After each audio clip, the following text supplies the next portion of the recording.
بسم الله الرحمن الرحيم. السلام عليكم ورحمة الله وبركاته. إن الحمد لله نحمده ونستعينه ونستغفره ونعوذ بالله من شرور أنفسنا وسيئات أعمالنا. من يهده الله فلا مضل له ومن يضلل فلا هادي له. أشهد أن لا إله إلا الله وحده لا شريك له وأشهد أن محمدا عبده ورسوله لا نبي ولا رسول بعده. اللهم صل وسلم وبارك وزد وأنعم على نبيك محمد صلى الله عليه وسلم وعلى آله وأصحابه ومن استنى بسنته إلى يوم الدين. أما بعد، يقول الله سبحانه وتعالى في محكم تنزيله بعد نعوذ بالله من الشيطان الرجيم: يا أيها الذين آمنوا اتقوا الله حق تقاته ولا تموتن إلا وأنتم مسلمون. Pemirsa Markas Inayah yang insya Allah dirahmati Allah Subhanahu wa Ta'ala dimanapun Anda berada. Kembali kita bersyukur kepada Allah Subhanahu wa Ta'ala atas segala nikmat dan karunia yang Allah berikan kepada kita. Di antaranya adalah Allah berikan kita nikmat umur untuk bisa berada di 10 hari pertama di bulan Dzulhijjah. Hari-hari yang kata Nabi Sallallahu Alaihi Wasallam sebagai hari-hari terbaik dalam setahun.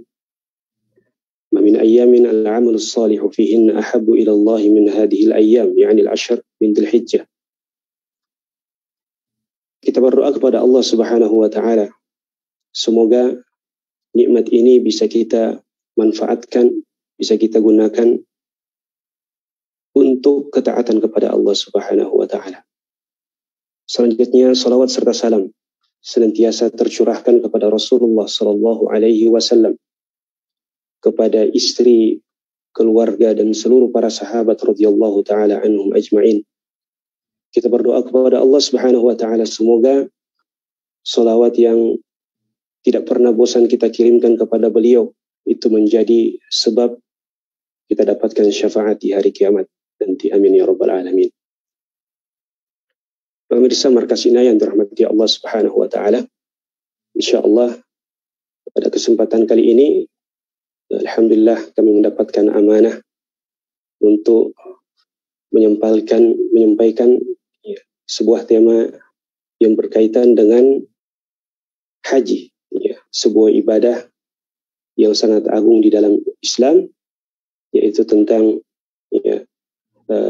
zikir, haji dan zikir, yang tentunya ini diambil dari potongan firman Allah Subhanahu wa Ta'ala, wa yadhkuru ismallahi fi ayyamin ma'lumat.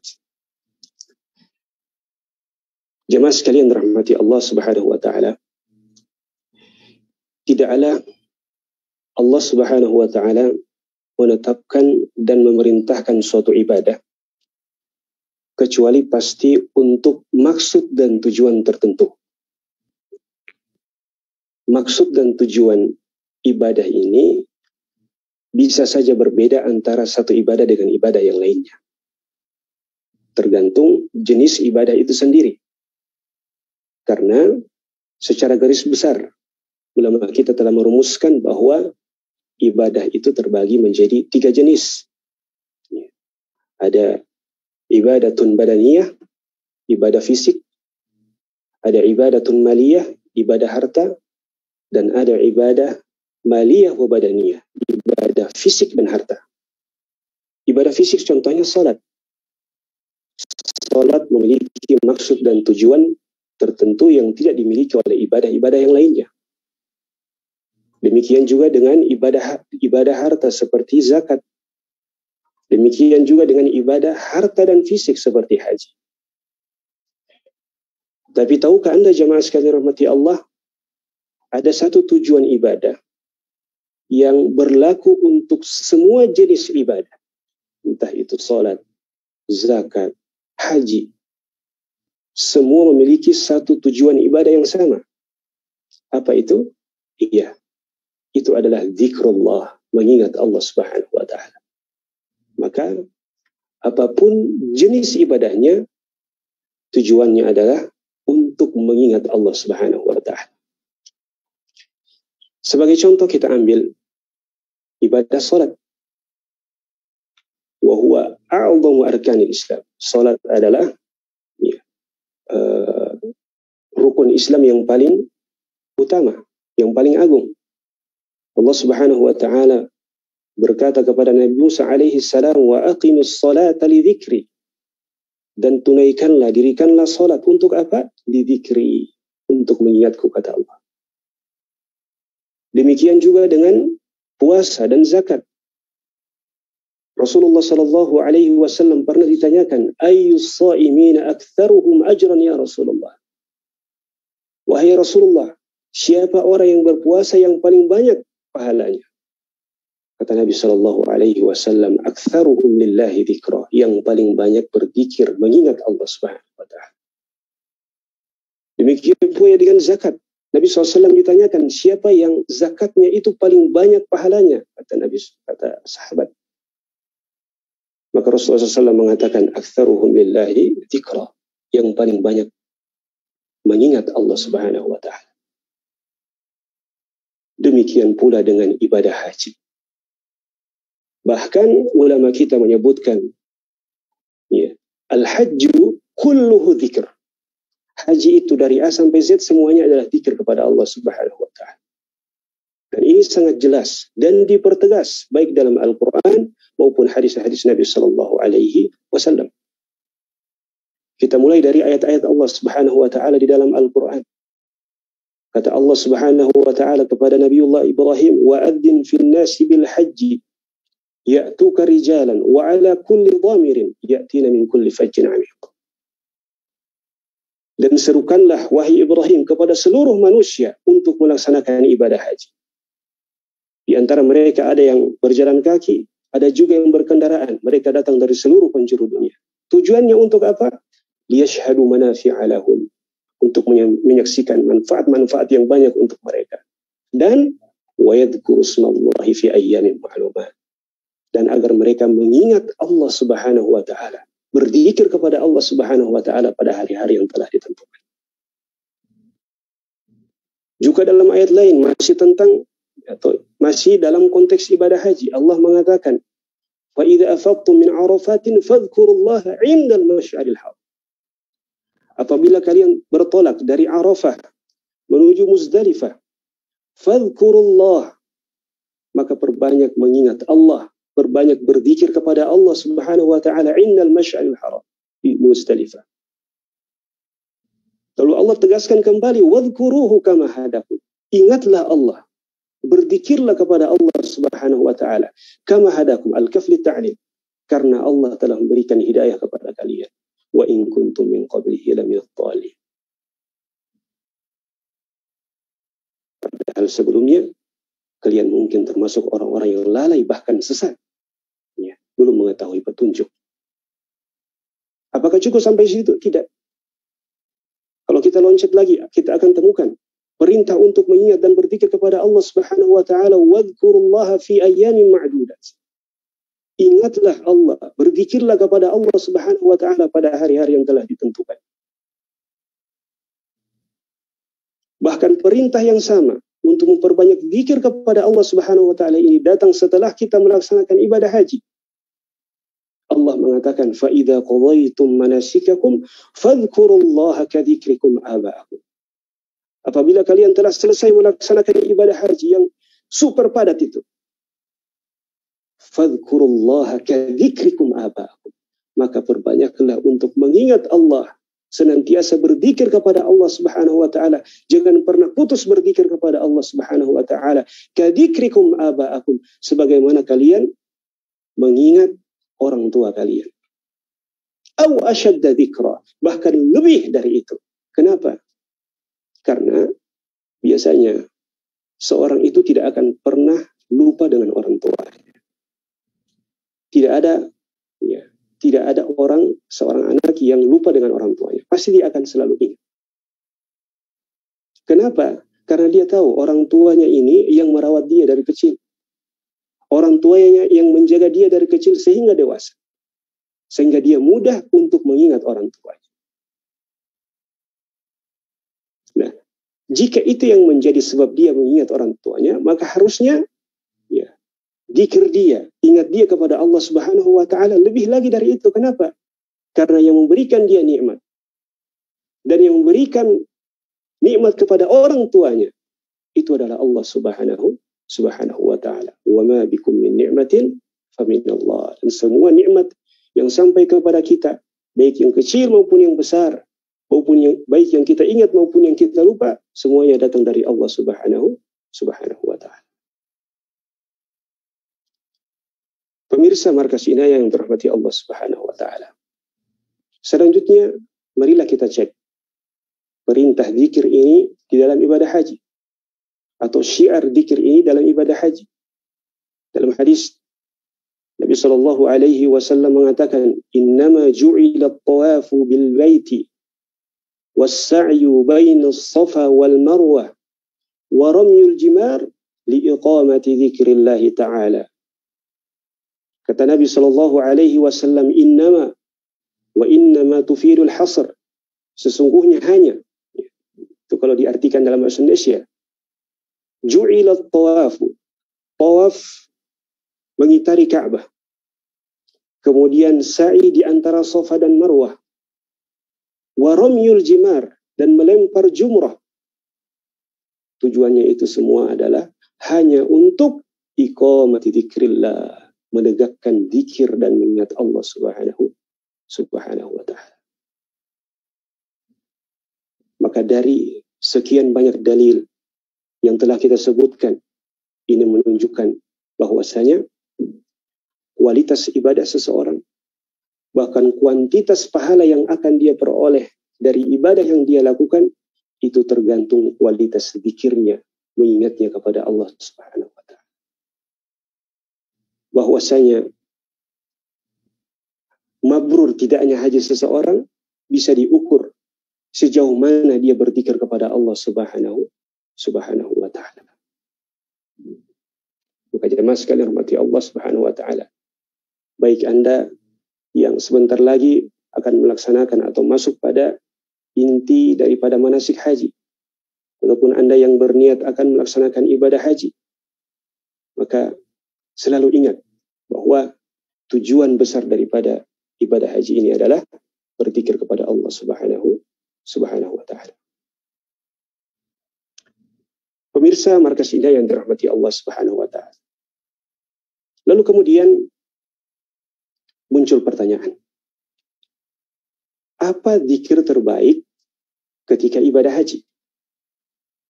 Apa zikir yang paling afdal yang diucapkan oleh seorang yang melaksanakan ibadah haji? Wa khairul jawab makana minan Nabi sallallahu alaihi wasallam. Sebaik-baik jawaban adalah yang datang dari lisan Rasulullah sallallahu alaihi wasallam. Kalau kita lihat dari hadis-hadis yang sampai kepada kita, maka setidaknya ada dua zikir yang paling utama, yang paling afdal diucapkan dan digemakan oleh seorang yang melaksanakan ibadah haji. Yang pertama adalah talbiyah, yaitu labbaik Allahumma labbaik, labbaik la syarika laka labbaik, innal hamda wan ni'mata laka wal mulk la syarika lak. Kenapa talbiyah ini menjadi yang terbaik? Karena Nabi sallallahu alaihi wasallam pernah ditanyakan, ayyul haji afdal? Haji yang bagaimana yang paling baik wahai Rasulullah? Haji apa, bagaimana yang paling utama wahai Rasulullah sallallahu alaihi wasallam? Maka beliau mengatakan, afdal haji al-ajju wath-thajju. Sebaik-baik haji, seutama-utama haji adalah haji yang dihiasi dengan al-ajju, yaitu mengangkat suara untuk bertalbiyah, wath-thajju, dan mengucurkan darah, maksudnya adalah berkurban. Ya. Dalam konteks ini adalah al-hadyu. Ya.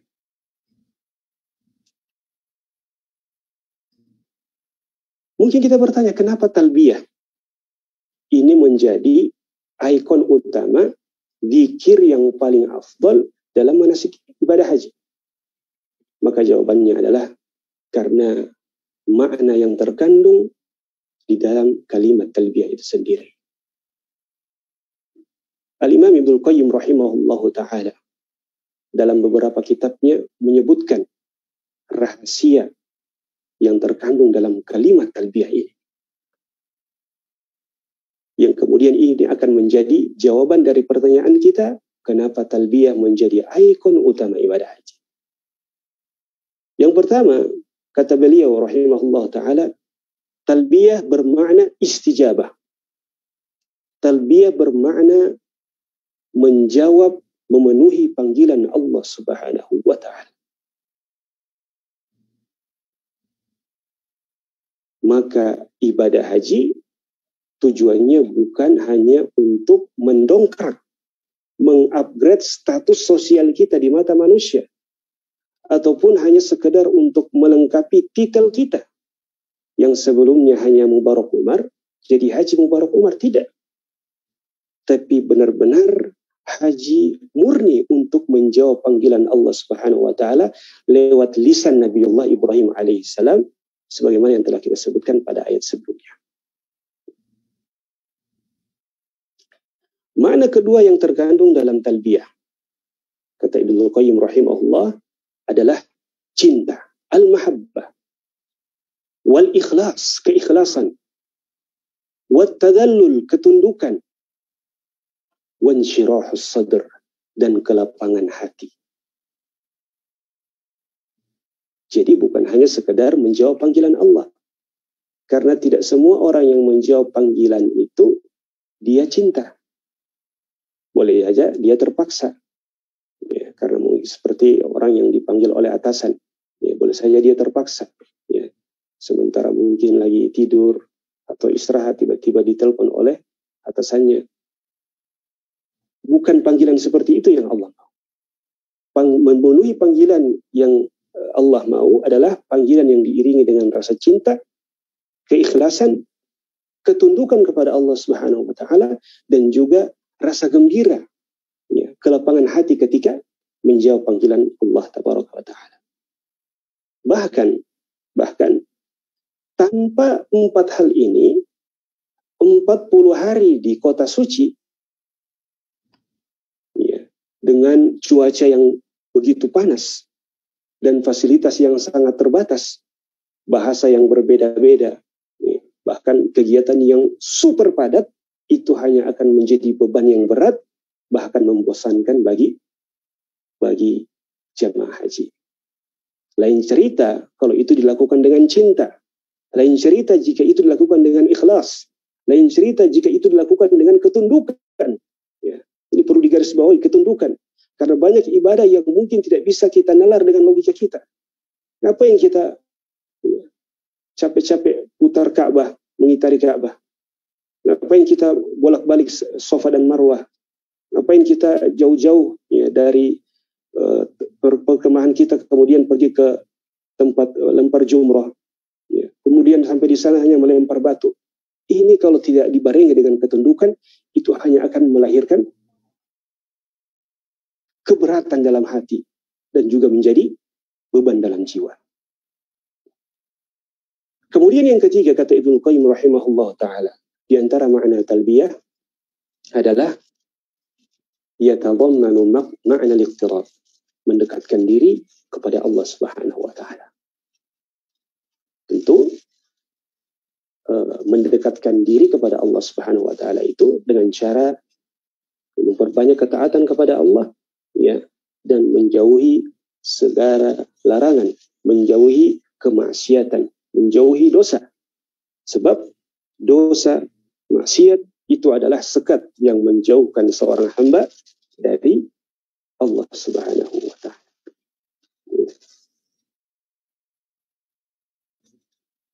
Kemudian yang keempat, ya, di antara makna talbiyah yang disebutkan oleh Ibnu Qayyim rahimahullah taala adalah al-istiqamah fi ta'atillah atau al-iqamah fi ta'atillah. Senantiasa istiqamah berada di dalam ketaatan kepada Allah Subhanahu wa taala. Baik dalam musim haji, baik di tanah suci ataupun setelah nanti berpulang ke tanah air. Bahkan kelanjutan, ya, ibadah setelah melaksanakan kelanjutan ketaatan setelah pulang ke tanah air ini merupakan indikasi mabrurnya haji seseorang.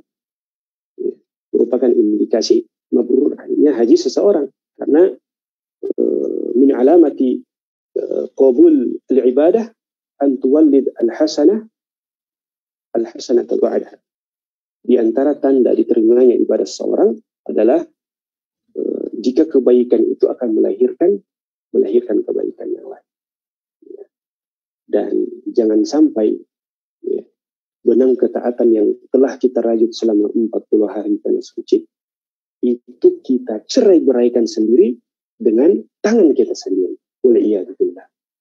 Wala takunu kallati naqalat ghazlaha min ba'di quwwatin ankatha.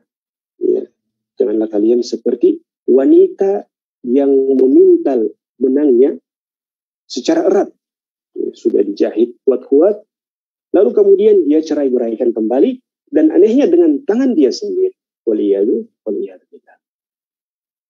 Kemudian di antara makna talbiyah yang disebutkan oleh Ibnu Qayyim alaihi rahmatullah adalah talbiyah itu bermakna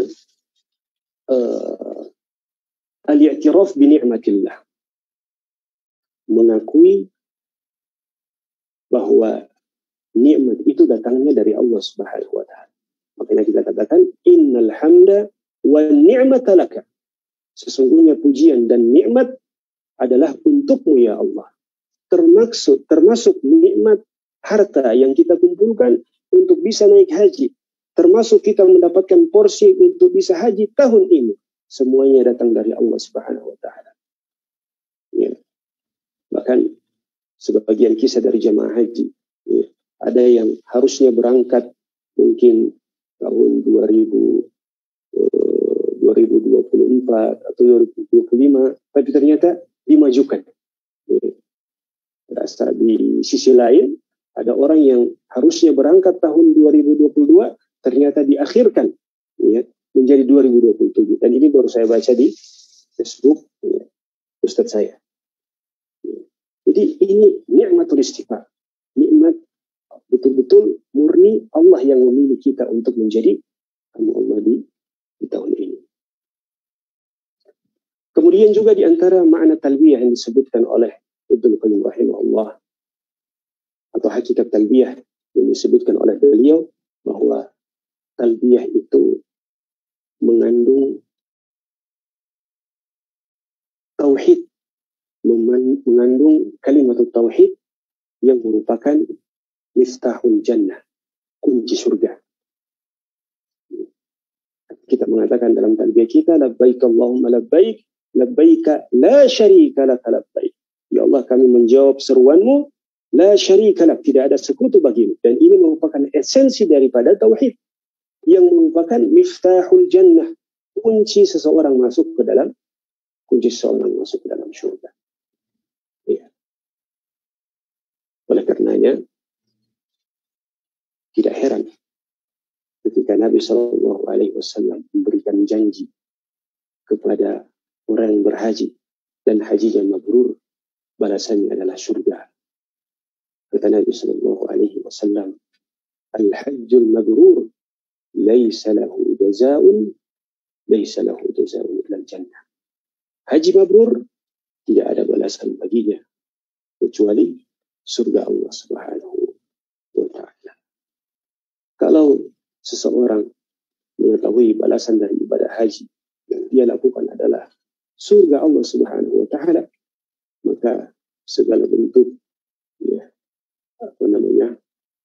rintangan atau mungkin hal-hal yang berat yang dirasakan selama haji itu akan menjadi ringan, karena dia tahu balasan yang Allah siapkan baginya adalah surga Allah Subhanahu wa taala, yang ketika dia telah masuk ke dalamnya, semua rasa lelah, semua rasa penat, semua cerita-cerita pedih dan sedih ketika ibadah haji itu akan hilang seketika.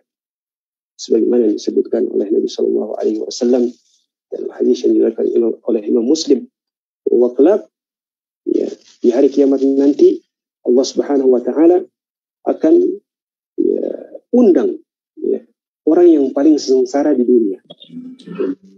Allah akan undang orang yang paling sengsara di dunia. Asyadun nasi bu'san yaumul qiyamah. Kelak akan datangkan pada hari kiamat nanti orang yang paling sengsara di dunia. Wa yusbagu sabghatan fil jannah. Ya, dan bukan kebetulan, dan dengan rahmat Allah Subhanahu wa taala, ya, orang yang paling sengsara di dunia ini merupakan penduduk surga. Ya. Sebelum dia masuk surga, dicelupkan dulu satu kali celupan di dalam surga. Wa yusbagu sabghatan fil jannah. Fa yuqalu lahu, kemudian dikatakan kepadanya, ya ibna Adam, wahai anak cucu Adam, hal ra'aita bu'san qat? Apakah kau pernah melihat ya, yang namanya kesedihan? Au marra bika syiddatun qat? Atau pernah engkau merasakan kesedihan, kelelahan, kecapean, termasuk kecapean pada saat haji?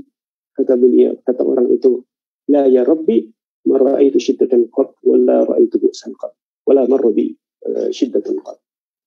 Tidak, wahai Allah, aku tidak pernah melihat, aku tidak pernah mengenal yang namanya kesengsaraan, yang namanya lelah, yang namanya kesedihan.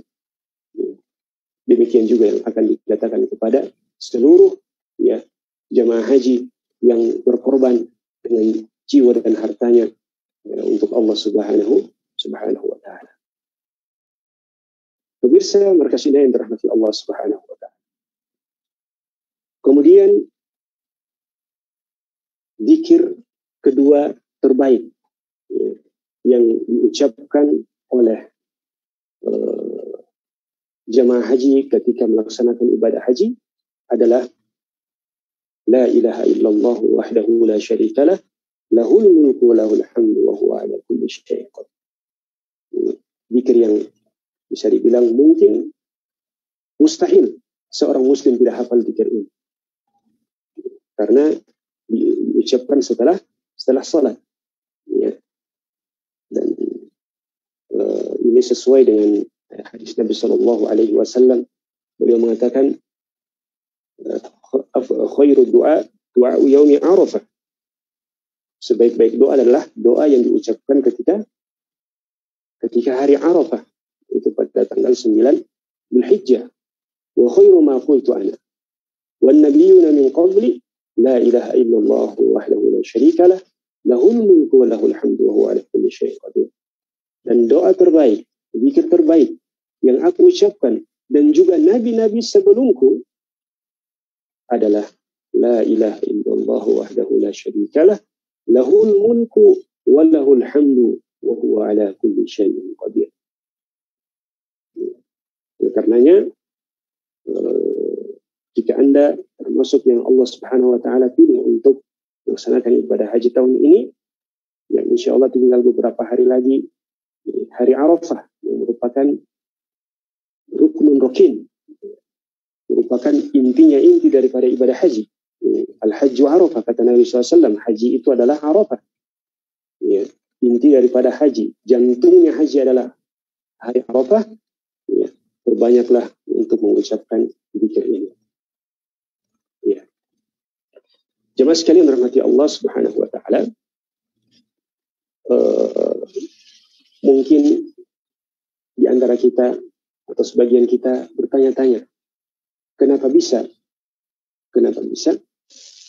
Allah Subhanahu wa taala menjadikan zikir itu sebagai jantungnya ibadah, atau zikir itu merupakan syiar, ikon utama ibadah haji.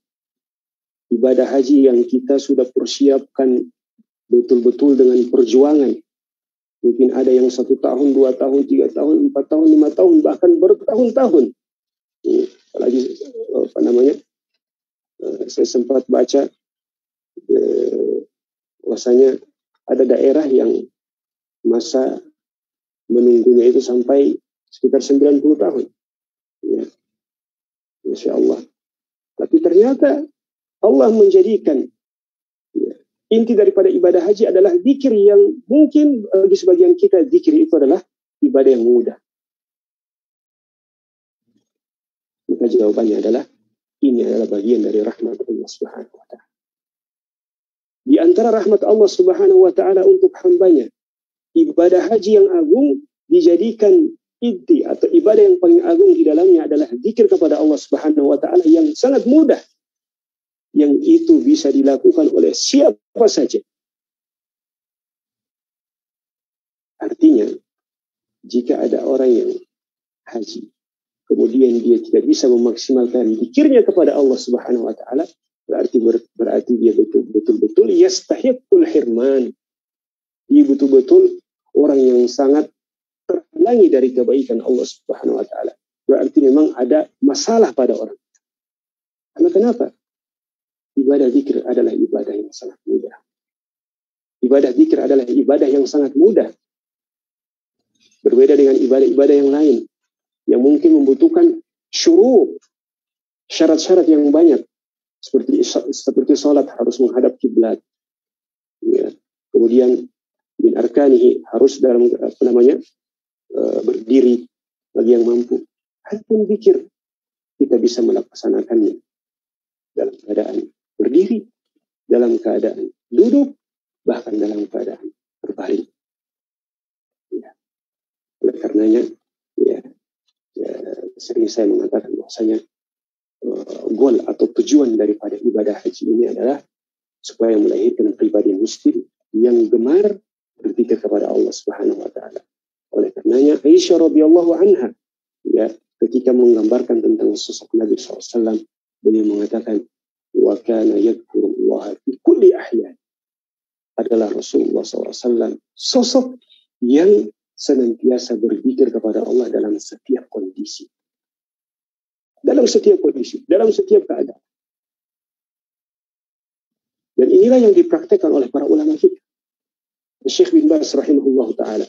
Kalau kita perhatikan video beliau di YouTube ketika musa'alah, tanya jawab.